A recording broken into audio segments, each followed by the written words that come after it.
Halo, selamat pagi para siswa terkasih.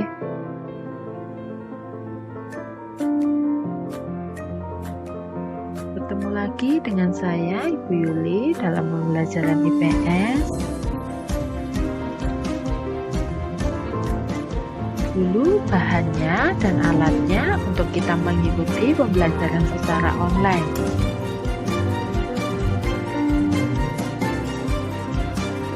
Alat yang digunakan yaitu laptop, buku, alat tulis, dan lain sebagainya. Nah, ada yang tahu tidak ya, kira-kira kita akan belajar apa pada pagi hari ini?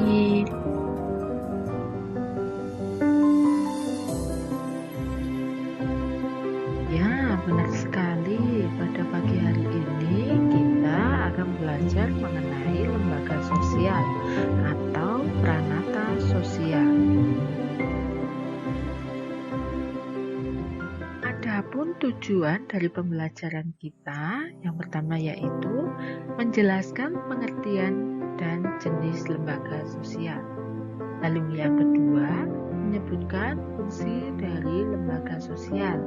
Yang ketiga yaitu menghargai ajaran agama dalam berpikir dan berperilaku sebagai penduduk Indonesia. Lalu yang terakhir yaitu menghasilkan gagasan yang kreatif untuk memaknai jenis-jenis kelembagaan sosial.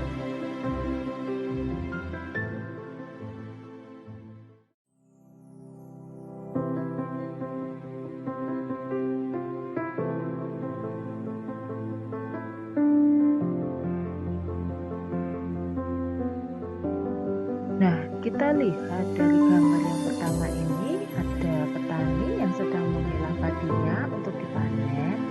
Lalu yang kedua ada gambar nelayan yang sedang berada di tepi laut.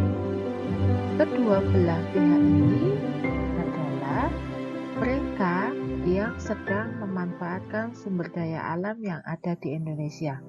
Kita tahu bahwa sumber daya alam di Indonesia itu kaya atau melimpah. Dalam hal ini, kira-kira masuk ke jenis lembaga sosial yang mana? Apakah pendidikan, apakah ekonomi, apakah sosial? Nah, lebih lanjutnya kita akan belajar di bawah. Oke, kita sekarang masuk ke definisi. Yang pertama yaitu ada social institution. Nah, kira-kira apa ya itu? Bentuk di mana ada kumpulan norma sosial dan peraturan tertentu di dalamnya untuk melaksanakan fungsi masyarakat. Lalu yang kedua, di sini ada lembaga. Lembaga yaitu format yang stabil, terstruktur, dan mapan. Apa ya kira-kira pengertian lembaga? Lembaga yaitu mencakup mengenai tata berbuat, kebiasaan, tata kelakuan, bertambahnya matang, serta adanya aturan dan sanksi. Bila terjadi pelanggaran di sini, maka akan diterapkan sanksi yang berlaku di setiap masyarakat. Maka dengan demikian akan terbentuk adanya adat istiadat atau custom. Di buku paket juga ada pengertian dari beberapa sosiolog, ada 3, silakan dibuka di halaman 131. Di situ para ahli menjelaskan pengertian dari pranata sosial. Nah, menurut Kuncoro Ningrat, lembaga sosial yaitu suatu sistem norma khusus yang menata serangkaian tindakan yang berpola untuk keperluan khusus manusia di dalam kehidupannya.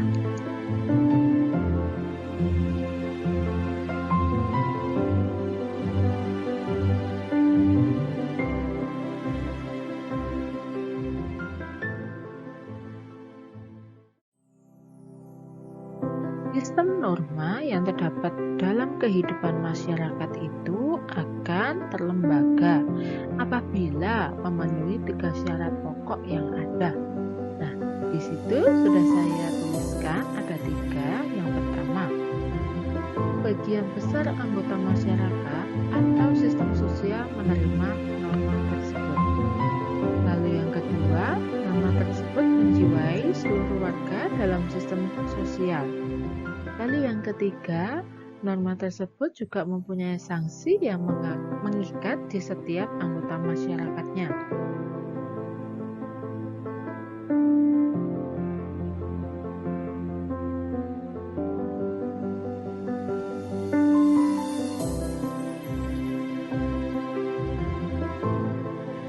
Selanjutnya, kita masuk ke norma yang berlaku di masyarakat. Ada 5, yaitu yang pertama ada norma agama, lalu yang kedua ada norma kesusilaan, yang ketiga ada norma kesopanan, yang keempat adalah norma kelaziman, lalu yang kelima adalah norma hukum. Norma agama adalah norma yang berasal dari Tuhan, yang berisi perintah serta harus kita jalankan dan menjauhi larangan yang ada. Misalnya, kita harus rajin berdoa, pergi ke gereja, tidak berdusta, dan lain-lain sebagainya. Norma kesusilaan adalah peraturan hidup yang berasal dari akhlak atau hati nurani manusia. Nah, di sini bisa membedakan antara perbuatan yang baik dan buruk. Contohnya yaitu berpelukan di depan umum. Nah, itu kan pasti melanggar peraturan yang ada. Lalu yang ketiga ada norma kesopanan, yaitu peraturan hidup yang berasal dari masyarakat. Nah, di sini juga berisikan tentang cara bertingkah laku yang baik di dalam kehidupan masyarakat tersebut. Contohnya yaitu kita harus berbicara yang sopan dengan orang tua, serta kita tidak boleh meludah di sembarangan tempat. Lalu yang keempat di sini ada norma kelaziman. Norma kelaziman adalah peraturan yang didasarkan atas kebiasaan masyarakat. Nah, misalnya kalau kalian pulang dari bepergian, maka kalian membawa oleh-oleh ataupun buah tangan. Nah, itu adalah menjadi salah satu kebiasaan yang ada di masyarakat. Lalu yang terakhir ada norma hukum, yaitu peraturan hidup yang didasarkan atas peraturan yang dibuat oleh pemerintah. Nah, contohnya adalah sebagai warga masyarakat Indonesia, kita harus taat membayar pajak. Lalu kita tidak boleh mencuri dan kita tidak boleh membunuh. Nah, itu nanti sanksinya pasti akan dipenjarakan.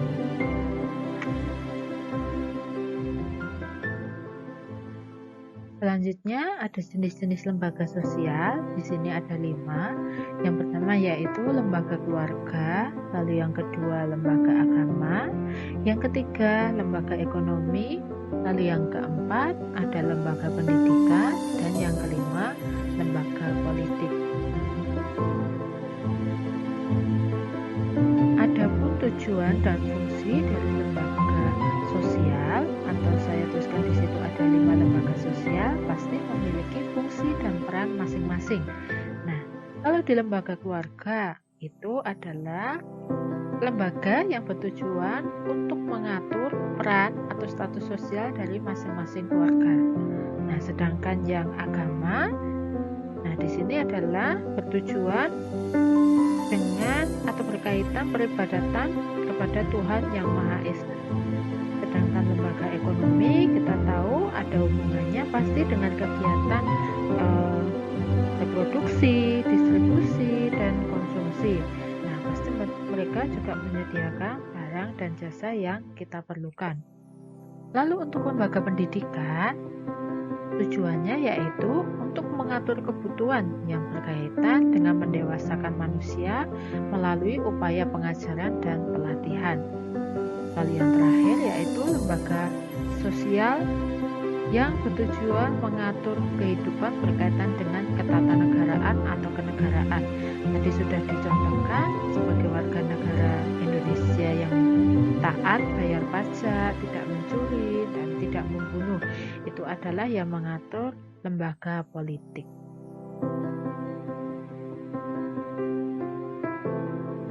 Selanjutnya, di sini saya sudah menyiapkan 5 soal, silahkan dikerjakan sebagai bahan latihan dan sebagai pengetahuan lebih lanjut untuk mempelajari lembaga sosial. Nah, silahkan dikerjakan di buku tulis, kita akan bahas di pertemuan selanjutnya. Saya akhiri pertemuan pada pagi hari ini, silahkan dikerjakan tugasnya. Pertemuan minggu depan kita akan membahas tugas ini dan kita akan membahas juga mengenai fungsi dari masing-masing lembaga sosial. Terima kasih, selamat pagi, Tuhan memberkati.